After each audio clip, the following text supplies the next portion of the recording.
में चर्चा हो रही है। मुझे इस बात का दुख है कि सभी सियासी पार्टियों ने इस चर्चा को बहुत ही बिना गंभीरता से लिया है। इसके जो जेनेसिस है, इसकी जो जड़ है, उस पर किसी ने अटैक नहीं किया।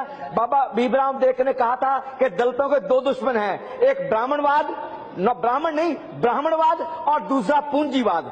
आज ब्राह्मणवाद के भी बहुत सही रूपों में चर्चा हुई है, पूंजीवाद पे बिल्कुल चर्चा नहीं हुई है। नंबर 2, और जो ब्राह्मणवाद भी है वो मैडम जो उसकी जड़ है वो भारत की संस्कृति में पड़ी है, वो मनुवाद में पड़ी है, वो वनवस्था में पड़ी है, वो उस दोहे में पड़ी है जिसमें कहा गया है कि ढोल कुम्हार पूज शूद्र पशु नारी ये सब ताड़न के अधिकारी।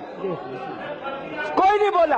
और मैं बताता हूं मैडम, हमारा इतिहास, हमारा जो हमारी संस्कृति है उसमें द्रोणाचार्य वो गुरु हैं जिन्होंने एकलव्य का, एक दलित बॉय का, भील लड़के का अंगूठा इसलिए मांग लिया कि उसके स्वर्ण जाति का शिष्य अर्जुन से वो आगे ना निकल जाए। इस बात पर किसी ने चर्चा नहीं की कि इसके जो संस्कारों में जो जकड़ा हुआ, हम हिंदुस्तान जकड़ा हुआ है, हम सब जकड़े हुए हैं, उससे हम कैसे छूटेंगे, कैसे निजात पाएंगे, किसी ने चर्चा नहीं की। मैडम मैं आपसे बताना चाहता हूं कि जब हम कहते हैं कि धर्मवीर शर्मा, वो गुप्ता, वो मौर्य, वो चतुर्वेदी, वो मुखर्जी, तो हम समाज को ये कह रहे हैं कि मैं चमार नहीं हूं। Thank you. हम ये कह रहे हैं मैं चमार नहीं हूं। ये हमारी संस्कृति है, ये हमारे अंदर मन तक बसा हुआ है। ये जाति व्यवस्था, इसको अगर तोड़ना है तो हमें कठोर कदम उठाने पड़ेंगे, हमें क्रांतिकारी कदम उठाने पड़ेंगे।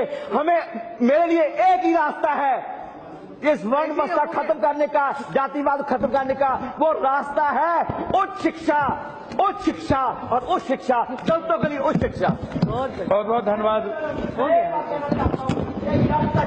औरतों के लिए मर्द आगे नहीं आएंगे, अल्पसंख्यकों के लिए बहुसंख्यक आगे नहीं आएंगे, और दलितों के लिए गैर दलित नहीं आगे आएंगे, तब तक इस देश का कभी उद्धार नहीं होगा।